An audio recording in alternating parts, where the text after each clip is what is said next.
Welcome back to the Daily Drum on WHUR and Sirius XM Channel 141. I'm Harold Fisher.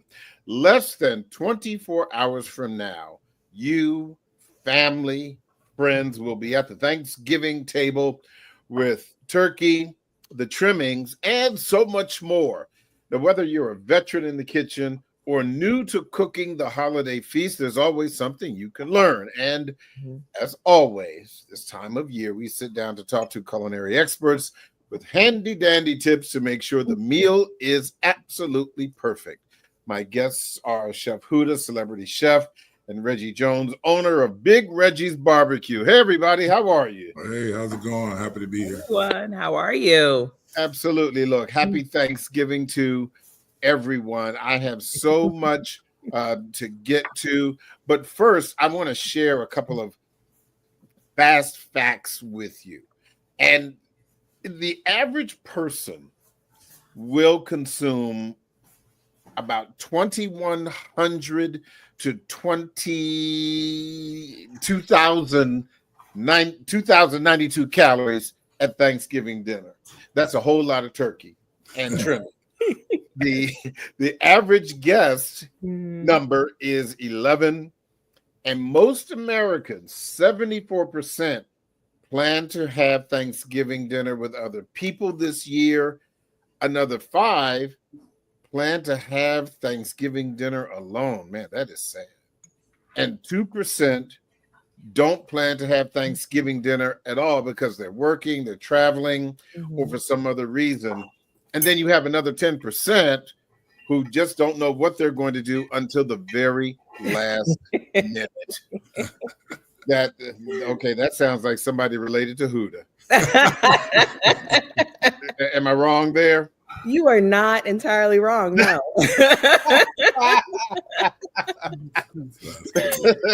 You still don't know what Cousin Peanut and Ray Ray are going to do.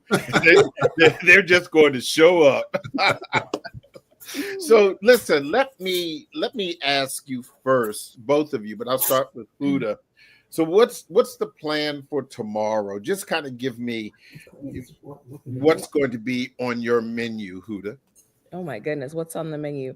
So this year we're calling it a chilled Thanksgiving. Last year we did 60 people at my house. 60? 60. Wow, wait a minute. So this year we're Reggie, doing she's balling. I know. What's the address? We coming over. That's what I'm saying. I don't know if I can get 60 people in my backyard. Listen, the more the merrier. But this year we're doing a chilled Thanksgiving, and this year is the first year we actually ask people to bring something. Okay. So I'm going to do my traditional dishes. I'm doing the mac and cheese because I'm known for my mac and cheese. I do a jerk turkey with a pineapple stuffing that is a hit, and I've been doing that for years. So that's a signature dish. I'm doing that. We have all of the traditional sides, the collard greens, everything. But then I also incorporate some new dishes. So I have this year we're doing a mushroom casserole with puff pastry. We're doing sweet potatoes, but I'm going to do them with a mascarpone cheese and then a miso caramel. So it's a play off of a traditional caramel or that sweetness you usually have with your sweet potatoes with the marshmallows and everything else. So for me, it's just really about making delicious food and feeding people that I love. Reggie, I hate to do this to you now after hearing I know here's something smoking. I'm about to throw my meat in the trash can. All them different ingredients. I've never even heard of some of those ingredients. Oh, my goodness. It sounds like it's a wonderful thing. That's a good job. But last year, mine's, I get a taste for different things, and I like to cook on the grill most of the time. But most of the time during Thanksgiving, I like to get in the kitchen because not around the grill would you have such like counter space top and sinks and being able to prep your food. Last year we did I want to say Thanksgiving Wonderland, where food was at different levels. Thanksgiving decoration was everywhere. We have water, drinks and fountains and machines where drinks were coming out, and we had a bowl with champagne with the liquid. What's the ice you put in and it makes smoke? I forgot what it's called. dries. There Oh you yeah, go. the dry ice. Yeah, and smoke everywhere. We had 9-ounce lobster tails for everybody. See? And they were huge, man. And we just went crazy. But this year we're kind of doing the same thing. I tried to blend in the Caribbean side of my family and blend it into Thanksgiving. So we're having oxtails and rice and peas, and we're making our own coconut milk from real coconut. So that's the way to do it. But traditional stuff like Chef said, collard greens, mashed. I got to do the mashed potatoes. Don't let me forget, guys. Potato salad and the norm stuff. But my mother-in-law came in, and she always a big help, man. She gets in here, and we just have a good time. So we flew her in early to rock and roll, and I moved to a new house, so I just got in before Thanksgiving. So I've only been here a month. Congratulations! So, yeah, thank you. Congrats. There you go. So now you can have 60 people. Yeah, I got enough land. I will say last year we only planned for 20 and 60 showed up. So there you go. But on a side note, to have an extra 40 people show up because they know that they're going to be well fed and welcomed, that's love. It is love. That's love. That's friendship, and that's that's the topping on the ice cream sundae. To have all of those people kind of show up. So let's talk about some basics as we always do this year. And already we should be in the process of thawing out a turkey. Let's say you had a 20-pound turkey right now, Huda. If the turkey is not thawing by 7 o'clock tonight, are you in trouble? It can be. It depends. A little bit. It depends. It depends on one, how you're going to cook it, right? And two, how early your Thanksgiving dinner is. Right. Okay. So I always tell people Thanksgiving and any holiday and anytime you're hosting, I know you have times in your head that you want to do things. I know my grandma used to do Thanksgiving starting at 3 o'clock. 3 o'clock is just too early for me. Right. So we do it a little later in the day. So if you have any ingredients, especially your turkey, if you need more time for your turkey to cook properly and reach that optimal temperature and for you to do it safely where you're not violating any of the food safety laws or rules, then just allow yourself more time. You are one text away from changing the time of your Thanksgiving and giving yourself a little breathing room. So if your turkey is still solid at 7, yeah, I'd be a little concerned, but I also think that depending on the weight of the turkey, you should be okay. You just give yourself more time on maybe Thanksgiving Day to cook your turkey versus doing it the night before. Yeah. How should someone properly thaw out a turkey? Go ahead, Reggie. I forgot to pour my turkey out yesterday, so I had to go to the water method. So I got mine in an ice bath or a cold water bath, and you want to keep that temperature kind of cold because, like Chef said, you got foodborne illness that can come on at any time. You have to practice those safety, even with thawing out. Now, I have a sous vide that I normally try to cook with my mother-in-law. She's laughing in the background now, but I use that to thaw out some stuff too. A sous vide, sous vide. For those of us who, if my wife grabbed it for my shorty. And it have temperature. It have ranges of temperature. It really cooks food. Like if you're in a fast-paced restaurant and you want to get food done, let's give it to me. Give me the box. And this is it. And it has temperature things on there. I'm sorry, I won't focus, but yeah. And it has temperature things on there. So I'll throw out some around 45 degrees. And I know that shouldn't be the temperature, but for me, if I know I'm going to cook it, by the time it get to the temperature that I want, the inside won't be at 45, and it'll be thawed out. So I come up with different ways to attack and approach, safe to approach, but you want to take your stuff out and put it in a cooler and put it a night before or something and let it thaw out in a cold environment. So let me ask you this, Chef. Let us assume that we've done everything properly and safely to thaw out a turkey. Let's talk about roasting turkey without, let's talk about traditional seasonings. What because there are people who are trying this for the first time, and they don't want to run the risk of trying something so special that they ruin it for the families that are coming in. So what would you consider a list of some of the traditional Thanksgiving turkey seasonings, and how do you do that? Okay, so traditional, you're talking sage. Some households, you're talking rosemary, thyme, garlic, salt, pepper. Yep. That's as basic as you can get.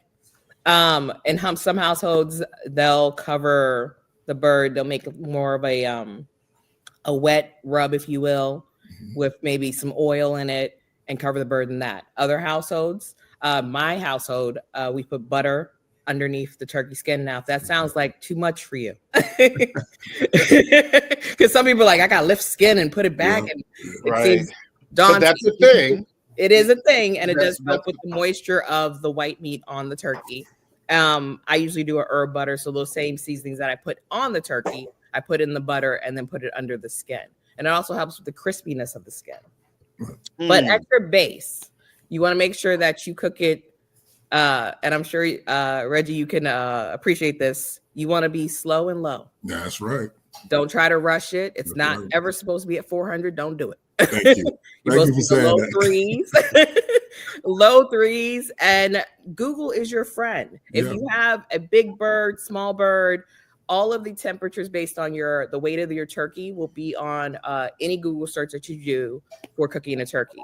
So lean on that. For me personally, when I'm cooking a turkey, my first 2 hours, I cover it.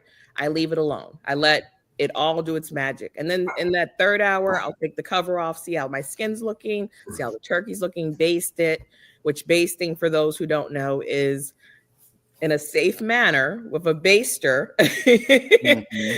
taking the liquid that is formed in the pan, which is all that lovely flavor and all those seasonings that have dripped off of the turkey, and putting them back on the turkey with that fat and everything else that's naturally occurring while you're cooking it. So that way it helps infuse those flavors. So those are the basic steps of cooking the turkey. Let me ask you this, Reggie, because I know a lot of people like a crisp skin, right? But there's always the danger that if the skin is crisp, that the turkey breast is dry, right? And nobody wants dry turkey. I mean, the legs and the thighs, that's dark meat, obviously not going to be running the risk so much of being dry. But just how do you get a crisp skin and a moist turkey breast? That's why, just to piggyback off what Chef was saying, I'm making a herb butter now. I'm going to put all types of aromatics in there. I'm going to put some rosemary. I'm going to put some thyme. I'm going to put some sage. I'm going to put some real garlic. And I take some soft butter and I put it in there. And I really put it up under that skin. You could take that same butter and put it on the outside of the skin. Now, here's a real catch that a lot of people don't know. And this may not be for everybody. Okay. But if you after you put that butter, if you lay some bacon across your turkey, oh my. Or if you don't like bacon, just take you some oil. If you don't put the butter on top, take some oil and just oil your turkey breast up, and then shake some seasoning on it. That oil will kind of protect it from drying out. But if you want that color, you're gonna have to, put some kind of butter or some type of fattening or something on there to kind of crisp it up. And you want some seasoning in there because you don't want it to be dry and don't have no taste. So hold that point. I have so many questions for both of you as we try to help people have the perfect Thanksgiving feast. We are going to take a quick break, but don't forget you can hear this in every edition of the Daily Drum Insight segment via podcast on WHUR.com. The original Quiet Storm with Raheem Devon is next on WHUR. I'm Harold Fisher. This conversation continues on Sirius XM, channel 141 and 96.3 HD2 in just a few seconds. Welcome back to the Daily Drum on Sirius XM Channel 141. I'm Harold Fisher. We continue our discussion about Thanksgiving cooking tips with my guests, Chef Huda, celebrity chef, and Reggie Jones, owner of Big Reggie's Barbecue.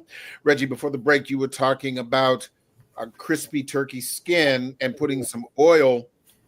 What kind of oil? Canola, yeah, that's your choice. Oil? Yeah, that's your choice. People have different cooking styles. You have to adapt your own cooking style. Olive oil, canola oil, vegetable oil. It's your preference. It all depends. I'm a canola oil when I'm frying chicken. I used to do the peanut oil, but it got pretty expensive. But so that's what I hear. Yeah, I hear that peanut and oil. the vegetable oil just has a not my type of acquired taste when I'm frying food and stuff. So that canola oil is a safe one for me. And I know olive oil is better for certain things, but it's just too much olive oil out there for me to experiment with. And it's just too expensive for me to go down there and try to come up with something I like. So just to play it safe, I'm going canola, so, but butter on that skin, herbs, throw in what you like. It's no perfect way. Don't try to follow nobody else's recipe. Try to figure out what you like and put it in there and see what happens. Put it up under that skin, though.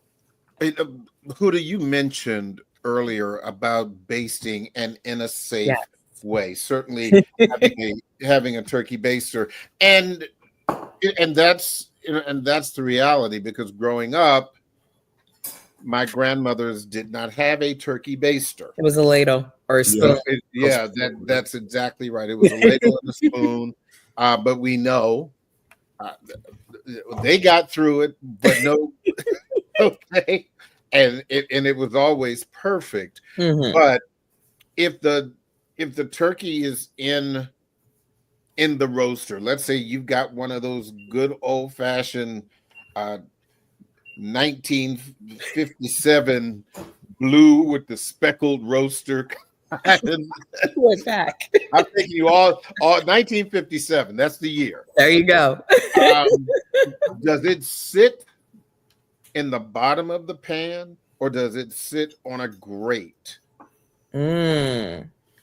Okay, so it depends on your preference and your families, right? So if it sits just in the pan, in the juices, the bottom of your turkey is going to be softer. It's going to be sitting in that liquid, kind of like if you've almost braised it. So it will be more fall apart. Now, if you're looking for that perfect, and if your family doesn't care and you guys eat it right out the pan, you don't do the whole presentation of it on a plate and their platter and all that other stuff, then you're fine. That magic. Right. But if you want a perfectly crispy turkey all around, you want to get a grate so there's space between the bottom of your pan where your liquid is going to collect and your meat. So that way you're creating airflow, one, so help cook your turkey all the way around evenly. And two, you're allowing all of the drippings to kind of collect at the bottom. Now, with different types of grates, depending on what type of grate it is, they have the larger ones where there's more spaces, and then there's ones that are more put together.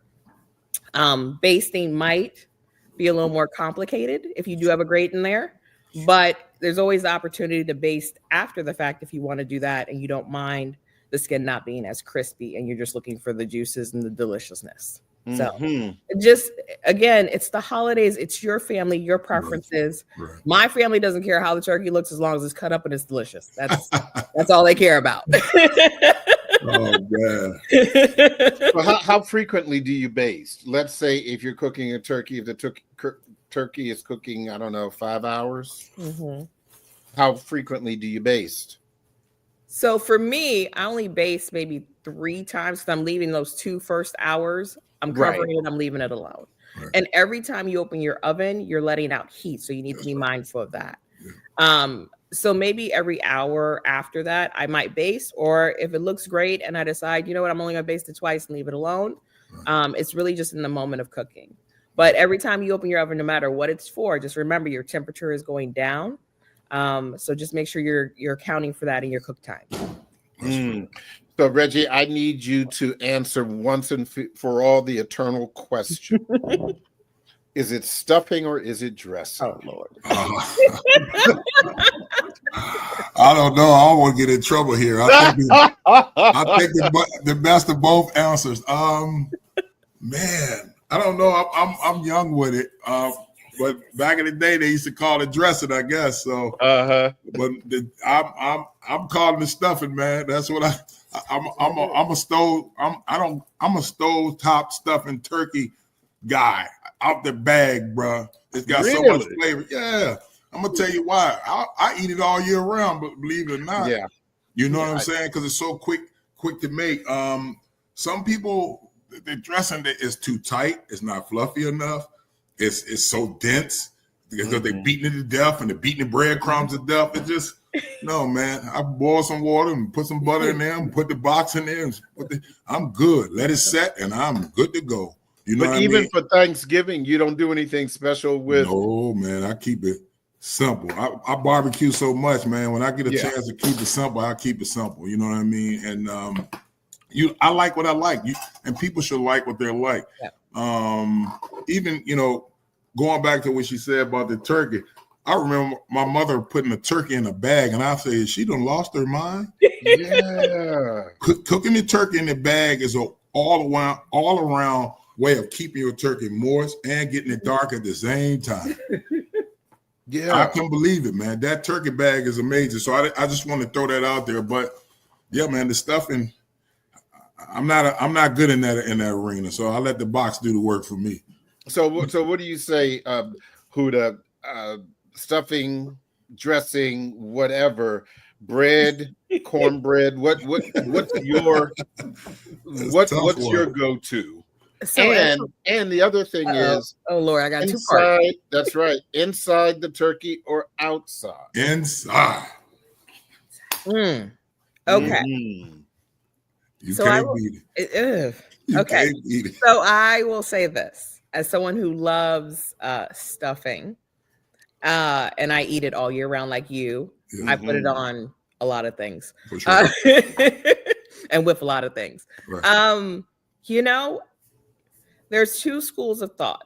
Some people don't like stuffing the turkey because of obviously cross-contamination and then figuring out if it's cooked all the way and if your stuffing cooked and your turkey's cooked properly, how that works. Traditionally, that's what my grandma did. That's what my aunties do. I still do it to this day. Right. But I don't know. I can't. I don't know. It slows down the cooking time on your turkey. But those the juices from the turkey and that stuffing is amazing. Harry, I'm gonna throw you a curveball. You take some of that stuffing and make you some crab cakes one day and watch how it turn out. The breadcrumbs is your stuffing for your crab cake, and make you a crab cake. And boy, oh wow, yes, man, yes, all day long, absolutely all correct. Day long. I need to sit down.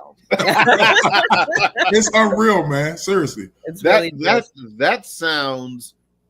And the other thing that's really great with that. It seems to me that you probably would not need to season it because it's already done. You just throw the crab meat in. There you go. Oh, man. There you go. Exactly. It's unbelievable, man. Salmon cakes, the same thing. Yep. But add some potatoes in there. Dice you some boiled potatoes and boil them and put them in that mix and put you some little potatoes in there with your salmon cakes. Oh my. All right, so here's the last. We're all just hungry now. That's the daily drum for now. I'm going to get up and get down to the kitchen. Listen, I'm sorry. So final question about the turkey, and this is really important. If you do not have a thermometer, which obviously you should, yeah, I know, right? Definitely should. But if for some reason you do not. You can't get one for whatever reason. How do you know the turkey is done without, messing it up, cutting it up? Or is that just something you're just going to have to do? You're going to see if the juices are clear. I would read the back of the package and take in consideration that your stove might not be accurate. Okay. And the cooking time that they recommend, I would go past it. A little bit way past it, because if you stuffing your turkey, you're really asking for more time. So I would keep it basic.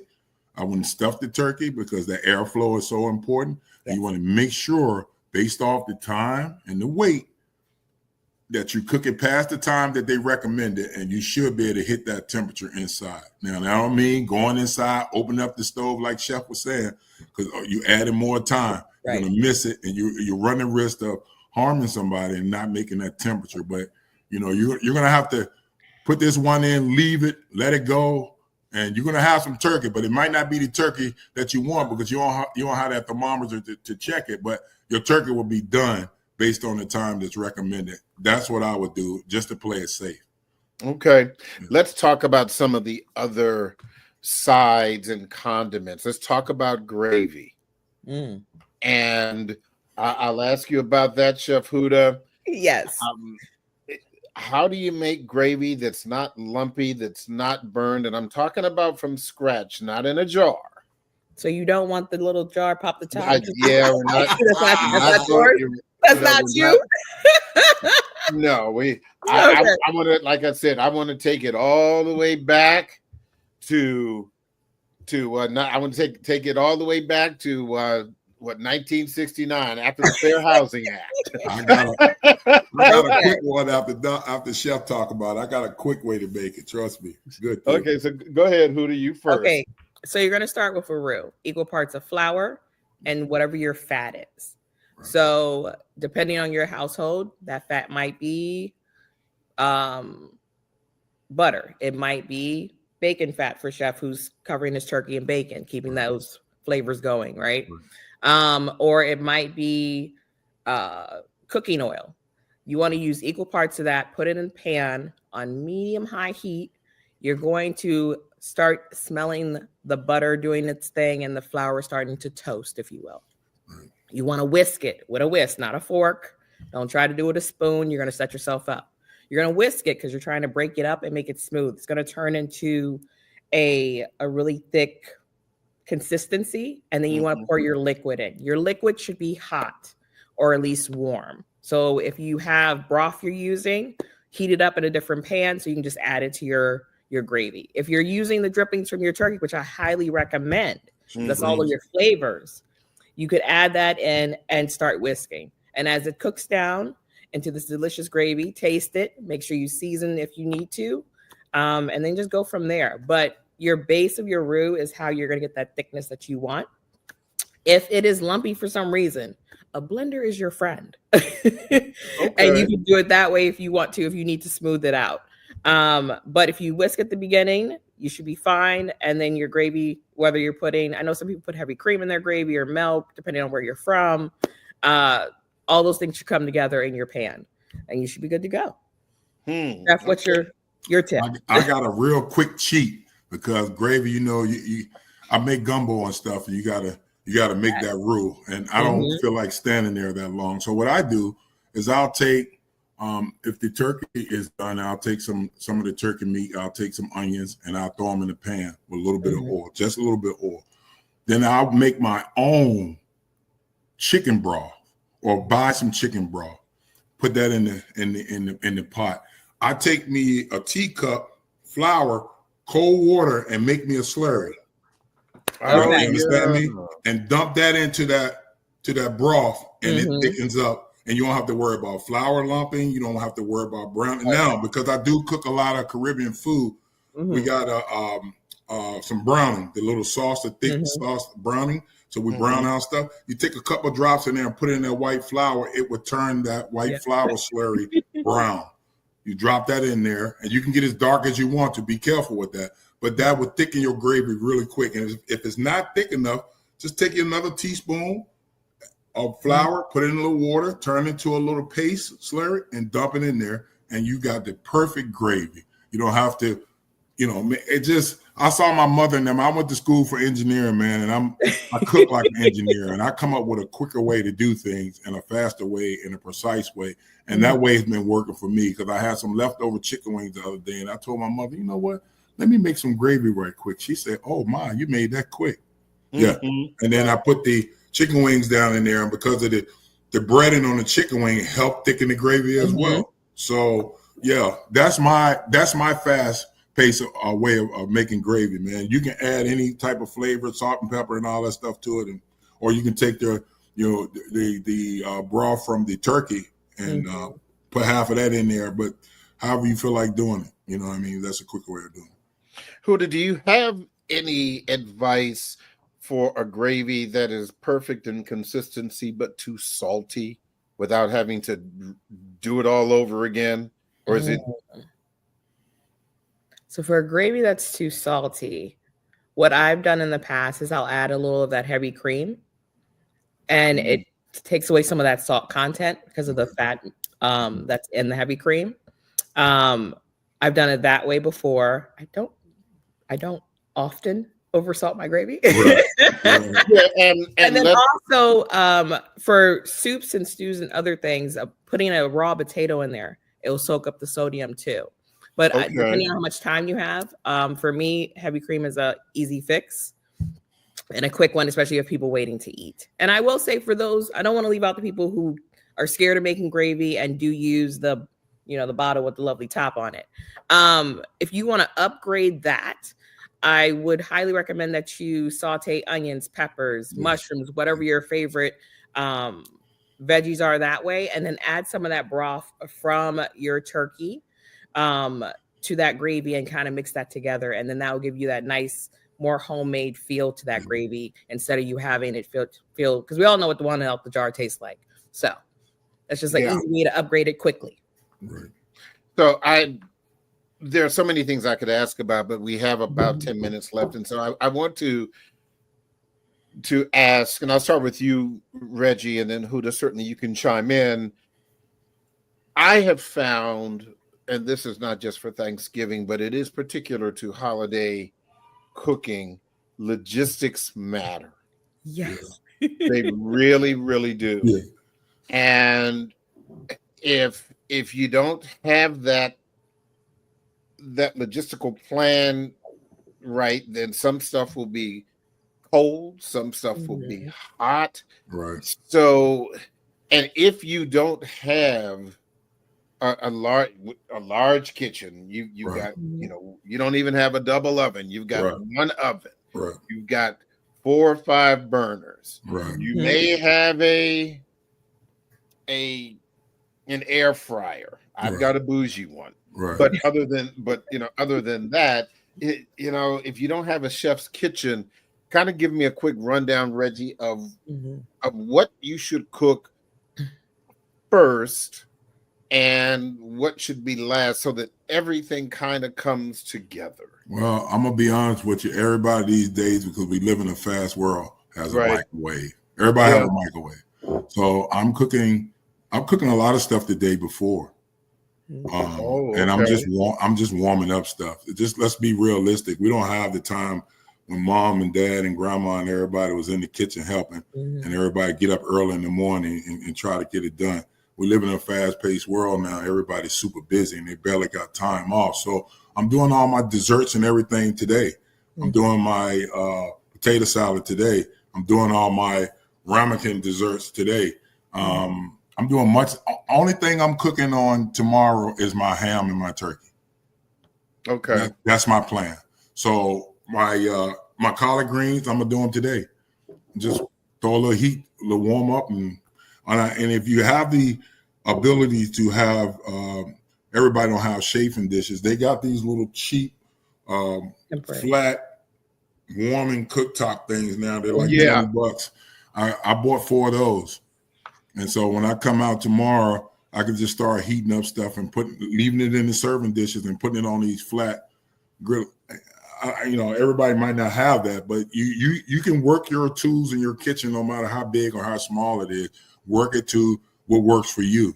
And if you have to plan ahead. That planning ahead, my mother-in-law was like, "You moving too slow. We got to get to cooking." So I'm out chopping wood all day, Oh my goodness. Yeah. I want to light the fireplace tonight, so I'm out messing with the wood, and she got the cooking. So now we rattling pots in here. I call it rattling pots because that's what she's doing, So wait a minute. You did mention the ham. Ham after the turkey, or ham but the day before, or you said you're doing the ham. Yeah, the ham don't take that long. If you want a hot ham, you only got one oven. I have 3 ovens in my kitchen. So yeah, I designed this one because I went custom this time, so I got everything that looks like a restaurant in my kitchen. But if you got one, you choose. I would want my turkey. Believe it or not, I'm gonna be honest with you. A lot of people don't know this when you cook a turkey.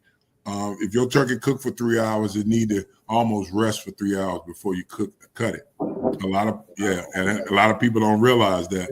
So what they do, they wait an hour or something and still cut the turkey. The turkey's still taking flavor. So however long it takes you to cook your turkey, you should rest your turkey. Believe it or not. So, and the ham don't take that long. So I would everybody want hot turkey, but you can't cut hot turkey, it's gonna fall apart on you. You know what I mean? So you need to know, and like YouTube's your friend, like Chef said, and look at other people, how they cook and prepare their stuff, and come up with your own way of doing things, and work it the best you can with the tools that you have. What do you say, Huda, about those logistics and making sure that that everything is hot, from the gravy to the turkey, from the rooter to the tutor, however you want to say it, What I like to tell people is the holidays are already stressful. So the more organized you can make yourself in whatever way makes sense to you, do that. So it's not as stressful. So first thing I do in my kitchen when I unload all my groceries, or I've already unloaded them, I take one sheet of paper and mark down everything that I'm going to make, and then put them in order of how long they take to cook one and how easily they reheat. And then that way I know, hey, if I have green beans and collard greens and all that other stuff, and I have mashed potatoes that I need to reheat, the mashed potatoes need to go in first because they're going to take longer because they're thicker, right?